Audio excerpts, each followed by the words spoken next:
Assalamualaikum students of class 4. This is Saramza and today our topic is poem A Night in June. Page number 9. जैसे कि नाम से ज़ाहिर है A Night in June, इस poem में जून के महीने की एक नॉर्मल रात का जिक्र किया गया है कि जून का महीना जो होता है उसकी रातें किस तरह की होती हैं। सबसे पहले ये देखते हैं कि ये पोएम लिखी किसने लिखी है। विलियम वर्ड्सवर्थ ने। William Wordsworth 1770 to 1850 was encouraged to read and memorize classic poetry from a young age. He began to write his own poems when he was still a child. अच्छा, जो इस poem को लिखने वाले कौन है? William Wordsworth. William Wordsworth जो है बेसिकली वो क्या करते थे, उनको अल्लाह ताला की कुदरत जो है, खुदा की कुदरत, उसने जो बनाया है इस दुनिया में, पहाड़, दरख्त, समंदर, झीलें, दरिया, एवरीथिंग जो कुछ भी बनाया अल्लाह ताला ने बनाया, और इन सब खूबसूरत चीज़ों को देखकर वो बहुत ज़्यादा खुश होते थे, बहुत ज़्यादा इत्मीनान उनको महसूस होता था। तो वो उस इत्मीनान में आकर, उस खुशी में आकर वो अल्लाह ताला की बनाई हुई कुदरत पर पोएम्स लिखते थे। अच्छा, विलियम वर्ड्सवर्थ 1770 टू 1850, इसका मतलब है कि वो पैदा कब हुए थे? 1770 में, और उनकी डेथ कब हुई? 1850 में। Was encourage to read and memorise classic poetry from a young age. क्या थे वो? छोटी सी उम्र से ही वो बहुत ज़्यादा पोइट्री की तरफ बहुत ज़्यादा इंटरेस्टेड थे, और छोटी सी उम्र से ही वो उन्होंने पोइट्री लिखना और पोएम्स याद करना शुरू कर दिया था।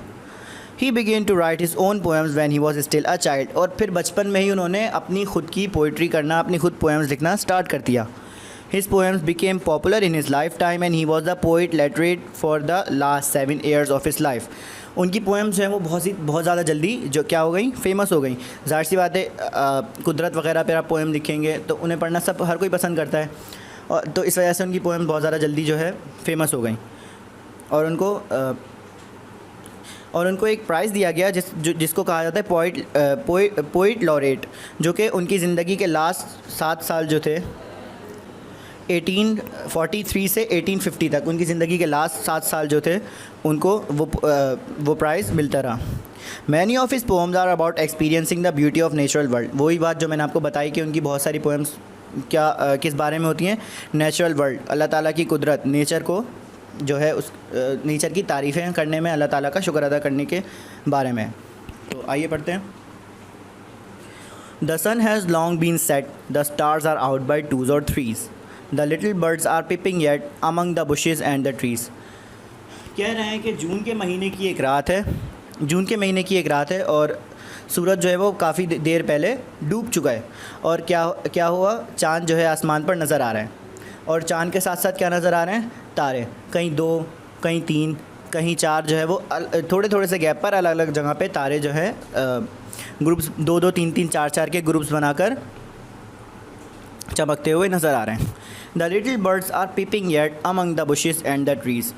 लेकिन इतनी रात हो चुकी है, चाँद और सितारे निकल चुके हैं आसमान पर, लेकिन अभी भी छोटी छोटी चिड़ियाँ जो होती हैं वो अभी भी दरख्तों और झाड़ियों में, ट्रीज़ कहते हैं दरख्तों को, बुशेस कहते हैं झाड़ियों को, और पिपिंग जो है वो उनकी जो सीटी जैसी आवाज़ होती है, उनकी चिरपिंग जो होती है, मतलब जो चिड़ियों का गाना होता है उसे कहते हैं।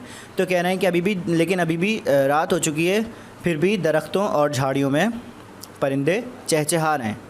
There is a cuckoo and 1 or 2 thrushes and a far off wind that rushes and a sound of water that gushes and the cuckoo's soaring cry fills all the hollow of the sky। कह रहे हैं अब वो छोटी छोटी चिड़ियाँ तो अभी भी बोल रही हैं, लेकिन दरख्तों में कुकू बर्ड्स भी हैं। कुकू कहते हैं कोयल को। 2-3 दरख्तों में हैं, बाकी जो है वो थ्रशेस में है। 2-3 कोयल हैं दरख्त में, बाकी जो है वो थ्रशेस हैं। थ्रश भी एक छोटा सा परिंदा होता है, चिड़िया के साइज़ का, जो नॉर्मल चिड़िया होती है। दरख्तों पर कोयलें हैं और 2-3 थ्रशेस हैं, वो भी आप अपनी आवाज़ों में गाना गा रही हैं। और दूर से चलने वाली हवा का भी शोर है, जो कि उनकी आवाज़ों में मिक्स होकर एक बहुत प्यारा सा समा पेश कर रहा है। और फिर नीचे बहता हुआ पानी, दरिया या झील का, किसी भी चीज़ का, उसका भी साउंड जो है वो क्या कहलाता है? गश। अच्छा, इस तरीके का साउंड पैदा कर रहा है वो। और जो है ये थ्रश, छोटी सी स्मॉल बर्ड्स, कुकू का साउंड, और फिर नीचे से पानी का साउंड और हवा का जो साउंड है, ये सारे साउंड्स मिलकर एक बहुत प्यारा सा मंज़र क्रिएट कर रहे हैं। जहाँ पर जहाँ पर पहुँच कर इंसान अपने आप को बहुत ज़्यादा अच्छा महसूस करने लगता है। And the cuckoo sovereign cry fills all the hollow of the sky. Sovereign कहते हैं सुपीरियर को। सुपीरियर का मतलब होता है ऊंचा, अच्छा। यहाँ पर कहा गया है कि कोयल जो है, कुकू बर्ड, उसकी जो आवाज़ होती है कितनी सुरीली होती है, कितनी मीठी होती है, तो इसलिए उसकी आवाज़ को तमाम परिंदों की आवाज़ों पे सुपीरियर कहा गया है, यानी कि ऊंचा कहा गया है कि तमाम परिंदों में सबसे ज़्यादा अच्छी आवाज़ कोयल की होती है। और जब वो ख़ामोश रातों में हवा और पानी के जो साउंड है, उसके साउंड के साथ जब कोयल की कूकू की आवाज़ आती है, तो वो बहुत ज़्यादा अच्छा मंज़र क्रिएट कर देती है, जिसको पाकर, जिसको महसूस कर उसे महसूस करने वाला अपने अल्लाह ताला की हम्द व सना बयान किए बगैर, उसकी तारीफ़ किए बगैर नहीं रह सकता। तो ये छोटी सी पोएम थी जो कि विलियम वर्ड्सवर्थ ने लिखी थी। आगे भी बुक में पढ़ेंगे आप इनकी पोएम, और वो सब नेचर के ही बारे में है। टिल देन, अल्लाह हाफ़िज़।